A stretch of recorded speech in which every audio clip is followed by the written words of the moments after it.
Selamat pagi Pak Teddy dan teman-teman. Perkenalkan nama saya Rio. Nama saya Riki. Nama saya Cortez. Nama saya Etlo. Dan nama saya Willy. Nama saya Stella.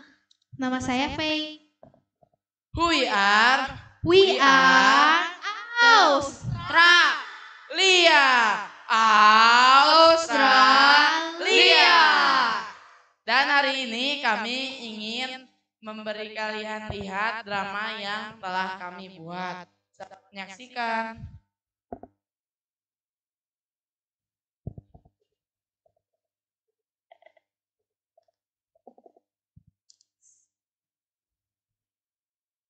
Pada suatu hari, ada seorang pemuda yang ingin menebang pohon untuk berbisnis.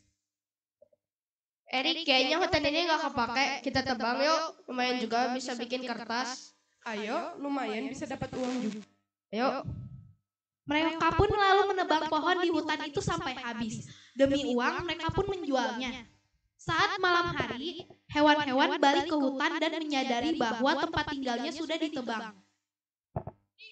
Rumah kita ditebang. Willy, kalau tempat tinggal kita ditebang, terus kita rumah tinggal di mana? Ya, ayo kita pergi ke kota saja. Ayo, kita pindah ke kota biar semua manusia itu menyesal. Hewan-hewan semua pun sedih dan kecewa karena mereka sudah tidak punya tempat tinggal lagi. Maka dari itu, hewan-hewan pun pindah ke kota.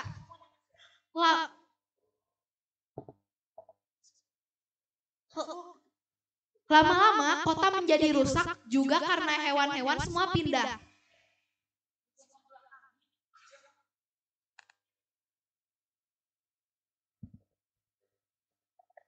Erik, kenapa hewan-hewan pada datang ke sini? Iya, kan mereka punya rumah sendiri. Luas lagi. Ya kan kalian juga merusak rumah mereka. Iya, benar. Emang penting ya rumah mereka buat kita?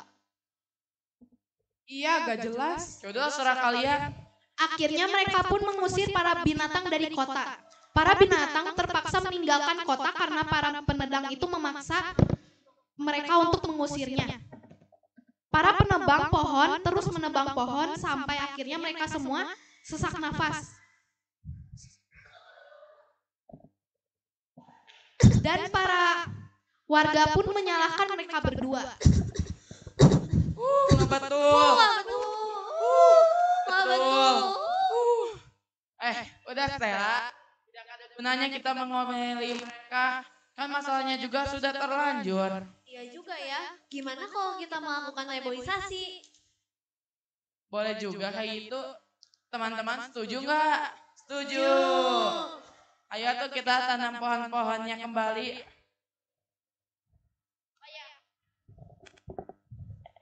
Oh ya, kita juga minta maaf ya karena tidak peduli lingkungan. Iya, aku juga minta maaf. Iya, nggak apa-apa, asal kalian jangan melakukan itu lagi ya. Mereka semua pun lalu menanam pohon-pohon kembali.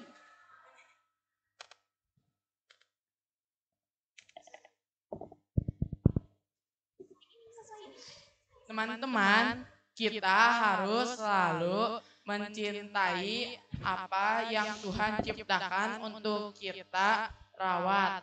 Itu termasuk sila pertama. Kita jangan menebang pohon secara sembarangan. Itu termasuk sila kedua. Kita harus menjaga kelestarian hewan yang ada di hutan. Itu termasuk sila kedua. Menanam kembali pohon yang sudah ditebang, itu termasuk sila ketiga. Menjaga kelestarian hutan, itu termasuk sila keempat. Laporkan bila ada yang menebang pohon secara ilegal. Itu termasuk sila kelima. Jangan terlalu sering menggunakan kertas atau tisu, karena itu terbuat dari pohon. Itu termasuk sila kelima. Semoga kalian dapat lebih mengerti lagi ya dari drama ini.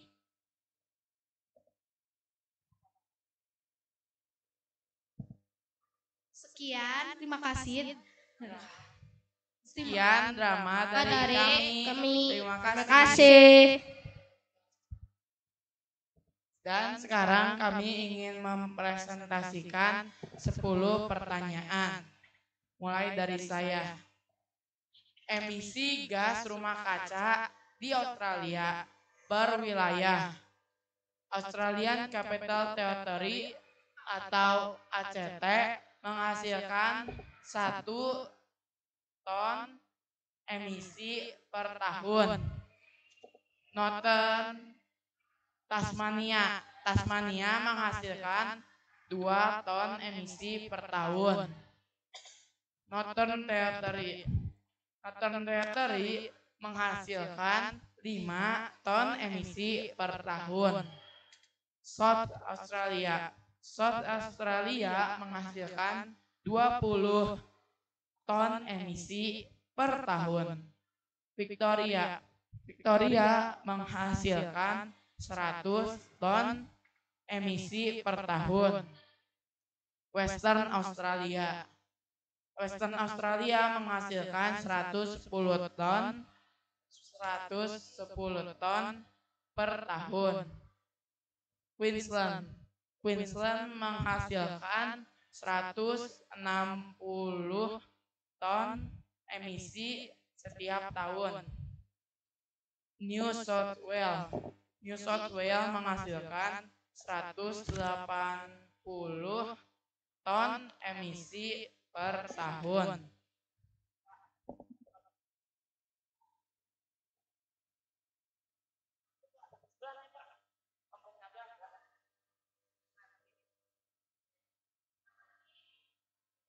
Kampung Naga. Penghasilan emisi yang paling rendah. Di Kampung Naga, hampir seluruh wilayahnya memiliki emisi yang sangat rendah. Karena masyarakatnya hidup selaras dengan alam dan mengandalkan gaya hidup tradisional. Secara keseluruhan, Kampung Naga dikenal sebagai kawasan yang ramah lingkungan dengan jejak karbon yang minimal.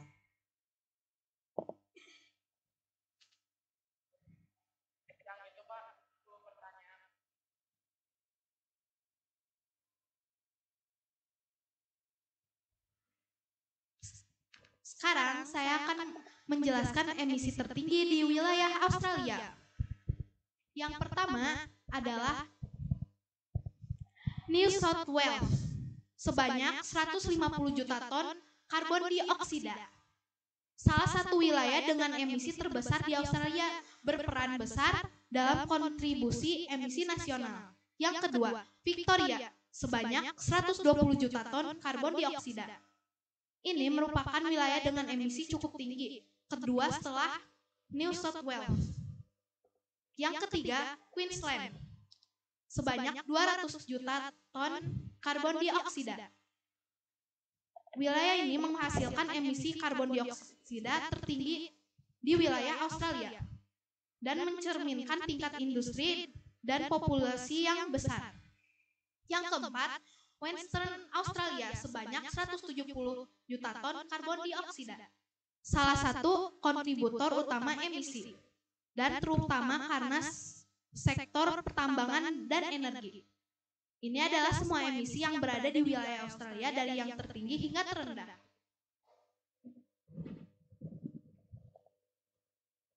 Yang kelima, South Australia sebanyak 50 juta ton karbon dioksida. Wilayah ini adalah emisi lebih rendah dibandingkan wilayah lainnya, namun tetap signifikan. Yang keenam, Tasmania, sebanyak 10 juta ton karbon dioksida. Wilayah ini memiliki emisi yang paling rendah, karena sebagian besar energi berasal dari sumber terbarukan. Yang ketujuh, Northern Territory, sebanyak 20 juta ton karbon dioksida. Wilayah ini juga emisi relatif rendah, namun berkontribusi karena sektor energi dan industri. Yang kedelapan, Australian Capital Territory, sebanyak 5 juta ton karbon dioksida. Ini merupakan wilayah dengan emisi terendah berkat penggunaan energi bersih dan rendahnya aktivitas industri. Ini adalah contoh diagram batang yang dari wilayah-wilayah tertinggi dan yang terendah.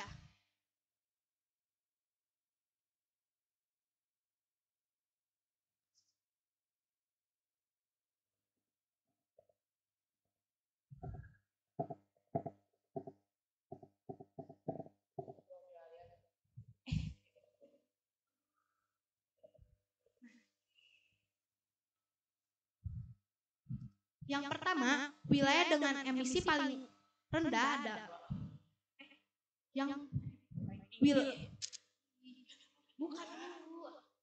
Yang pertama, wilayah dengan emisi paling rendah. Wilayah yang minim aktivitas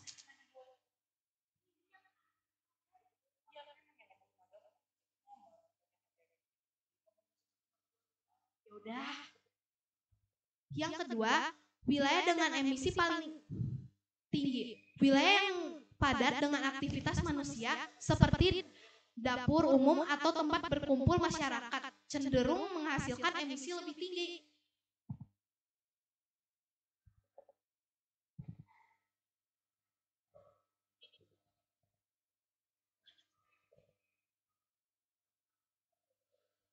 Sekarang saya akan menjawab yang soal nomor 3. Urutkan populasi manusia terbanyak dari setiap benua. Ambil urutan 5 paling tertinggi. Yang pertama ada Australia 26 juta. Yang kedua Papua Nugini 9 juta. Yang ketiga Selandia Baru 5 juta. Fiji 1 juta. Dan Kepulauan Salomo 0,7 juta.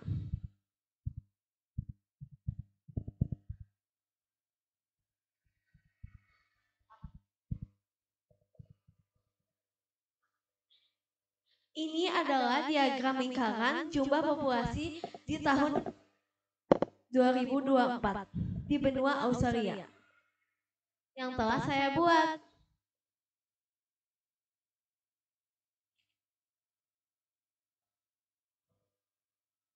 4. Mencari data negara yang paling banyak dilanda bencana alam dari setiap negara. Australia, kebakaran hutan terjadi hampir setiap tahun, terutama saat musim panas seperti Black Summer tahun 2019 sampai 2020. Banjir, wilayah Queensland sering mengalami banjir besar. Badai tropis, bagian utara Australia sering terkena badai tropis, terutama di wilayah Darwin.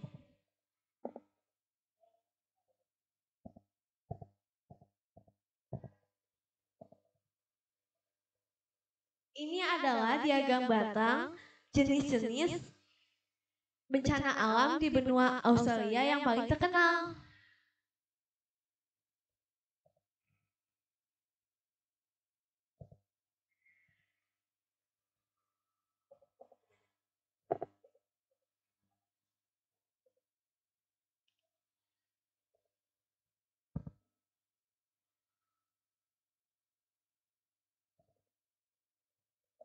Nomor 3. Bandingkan jumlah populasi manusia dengan jumlah luas wilayah Kampung Naga dalam bentuk rasio. Rasio populasi terhadap luas wilayah 314 orang dibanding 1,5 hektar. Dalam tengah kurung 15.000 mili 209,3 orang per hektar. Jadi rasionya adalah 209.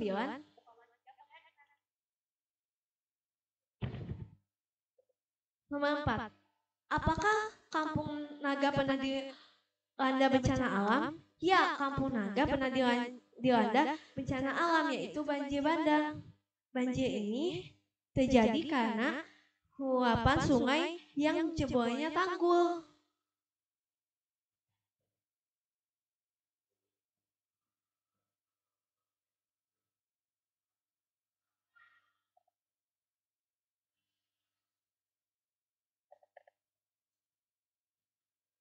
Lima, apa wilayah yang menjadi paru-paru di benua Australia?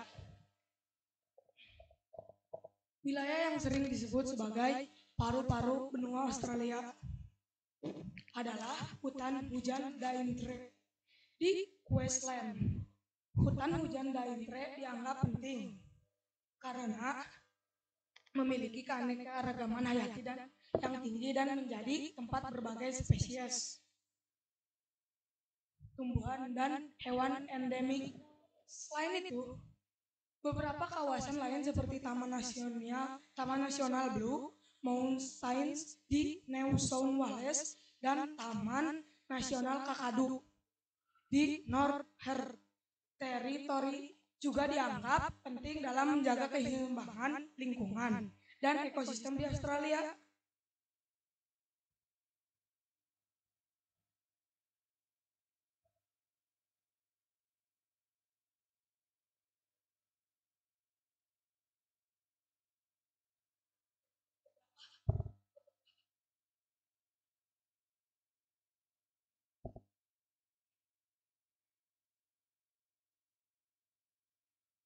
Wilayah mana di Kampung Naga yang menjadi paru-paru lingkungan?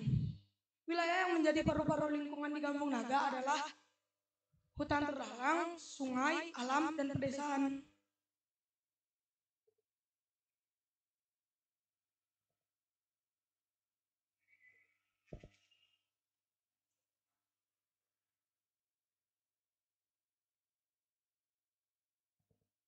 Wilayah dengan data industri paling besar.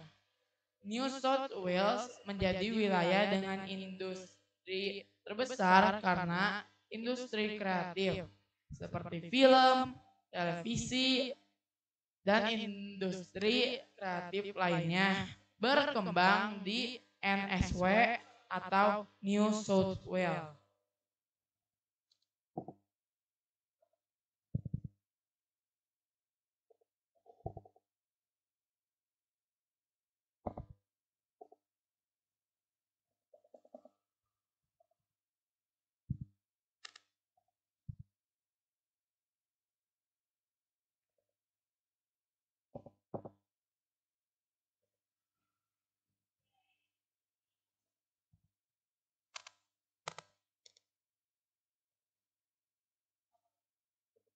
Di Kampung Naga ada upacara adat yang sangat menarik. Upacara ini akan dilaksanakan 6 kali dalam 1 tahun. Upacara ini biasanya untuk mengungkapkan rasa syukur kepada Sang Pencipta atas hasil panen atau rezeki yang diterima masyarakat.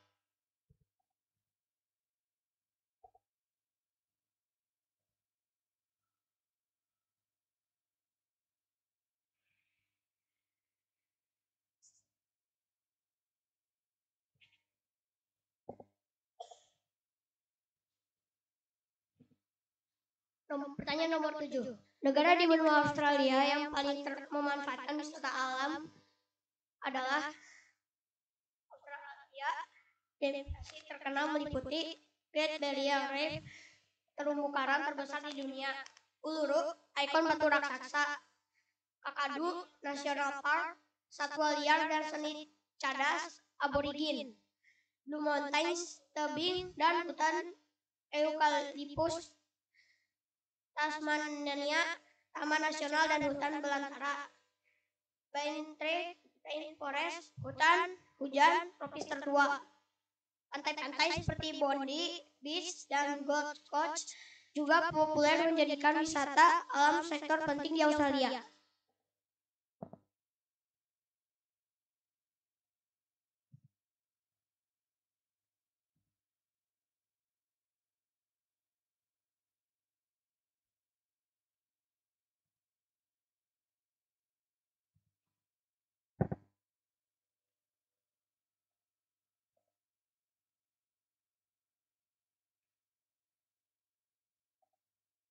Bagaimana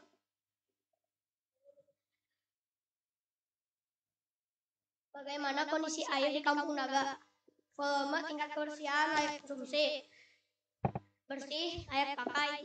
Jika untuk dikonsumsi, lebih baik menggunakan saringan lagi.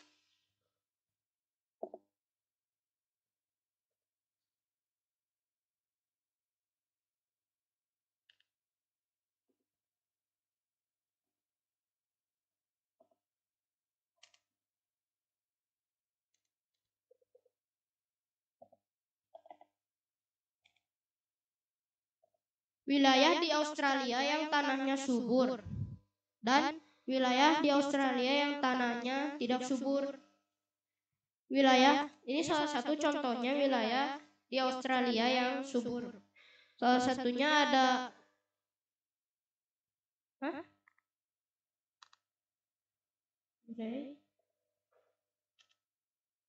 wilayah di Australia yang tanahnya tandus atau tidak subur. Great Sandy Desert.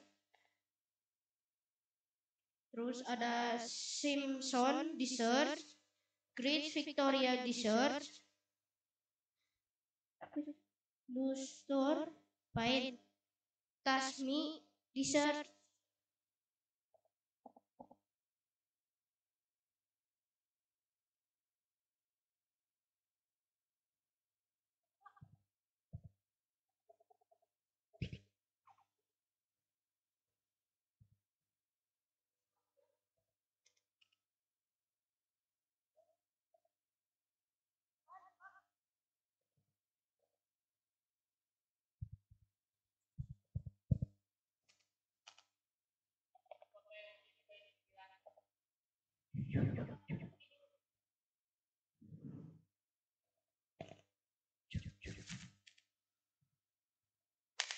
Wilayah paling panas di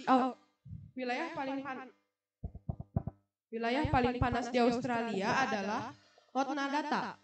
Otnadata bisa mencapai 50,7 derajat Celcius. Otnadata adalah wilayah paling panas di Australia.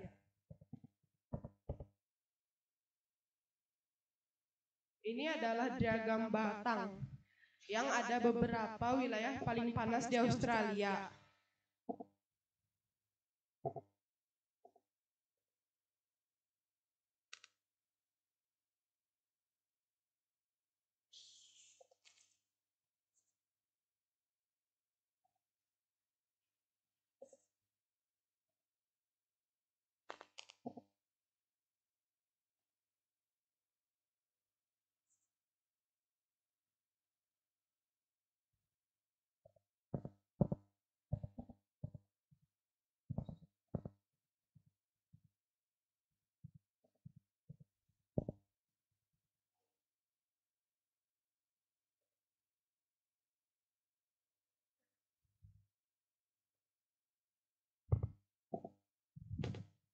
Suhu udara paling panas di Kampung Naga adalah di area terbuka.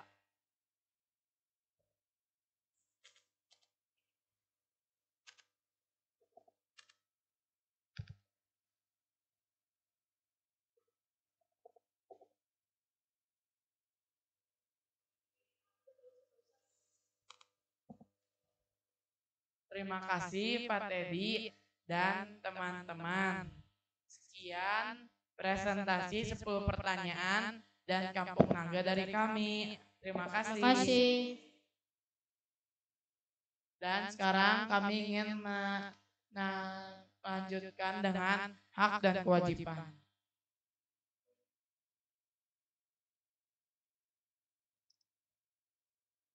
Hak dan kewajiban.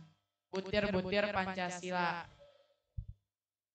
Sila pertama contohnya mengembangkan sikap hormat, menghormati, dan kerjasama pemeluk agama dengan penganut kepercayaan yang berbeda-beda terhadap Tuhan Yang Maha Esa. Haknya, 1. Mendapatkan tempat ibadah yang baik dan bersih. 2. Mendapatkan berkat dari Tuhan. Kewajibannya adalah menjaga kebersihan tempat ibadah dan menjalankan ibadah.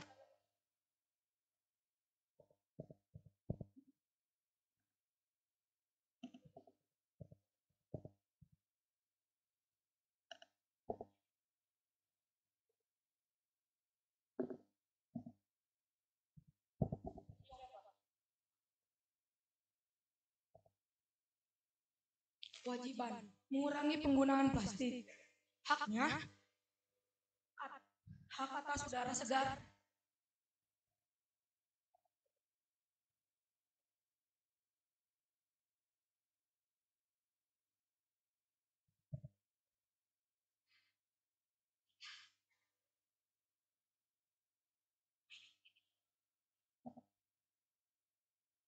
terkait krisis iklim. Sila ketiga adalah hak untuk berpartisipasi. Hak untuk berpartisipasi. Semua orang berhak berkontribusi dalam pengambilan keputusan terkait kebijakan lingkungan dan iklim. Kewajiban terkait dengan krisis iklim. Sila ketiga, menjaga kelestarian lingkungan. Semua orang wajib menanam pohon, melestarikan hutan, dan tidak merusak ekosistem.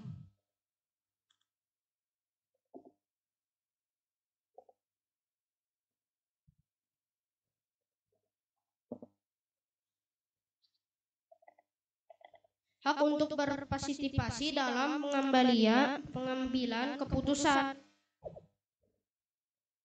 Kewajibannya adalah kewajiban untuk mematuhi perjanjian internasional.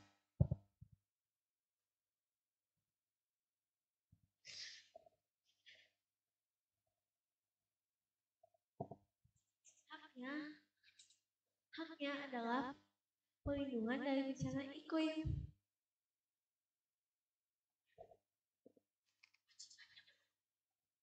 Kewajibannya adalah meningkatkan edukasi dan kesadaran iklim. Seperti banjir yang ada di Sukabumi, itu terjadi karena kita tidak peduli dengan krisis iklim loh.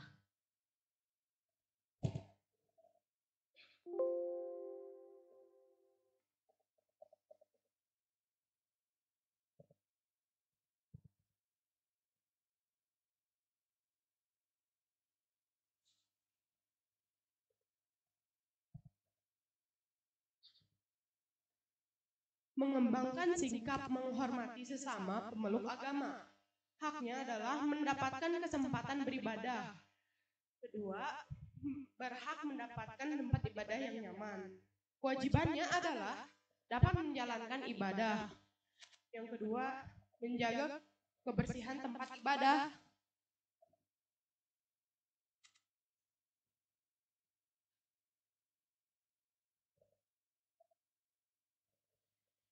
Hak yang sila kedua adalah hidup di lingkungan yang layak.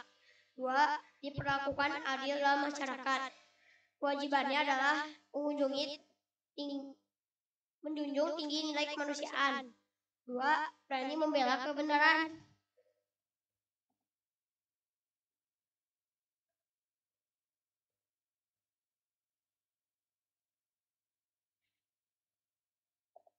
Terima kasih Pak Teddy dan teman-teman. Dan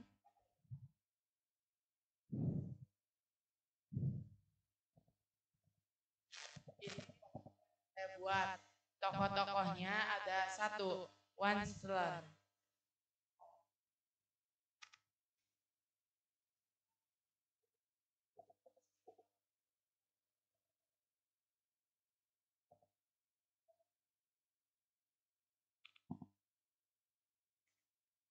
Yuk kita nonton bersama The Lorax pada hari Jumat atau hari Kamis tanggal 13 atau 12 Desember 2024, tempat di Aula, jam Kamis jam 9 sampai jam setengah 11. Kamis 9.30 sampai jam 11. Jumat jam 8 sampai jam 9.30.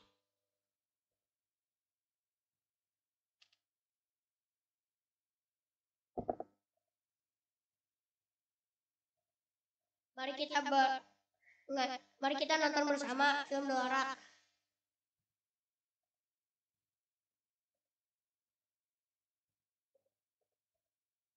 Mari kita bersama nonton film The Lorax yang diadakan pada hari Jumat 13 Desember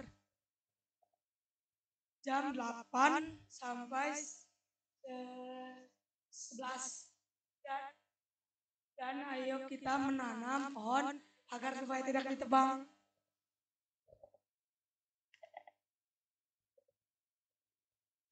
Mari adik-adik kita menonton film The Lorax pada hari Jumat dan Kamis tanggal 12 atau 13 yang bertepatan di Aula Jumat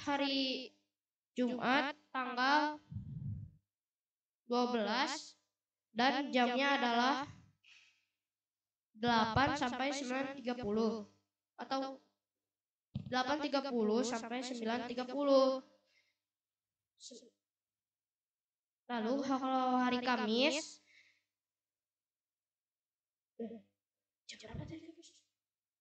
jam 8 sampai 9.30.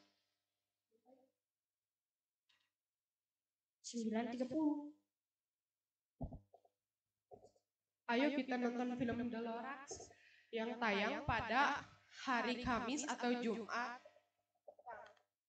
Oh, pesan dari film Delorax adalah pedulilah pada alam dan pada sesama, karena saat alam sudah hilang, kita akan kesulitan untuk hidup. Dan kita juga harus peduli pada sesama.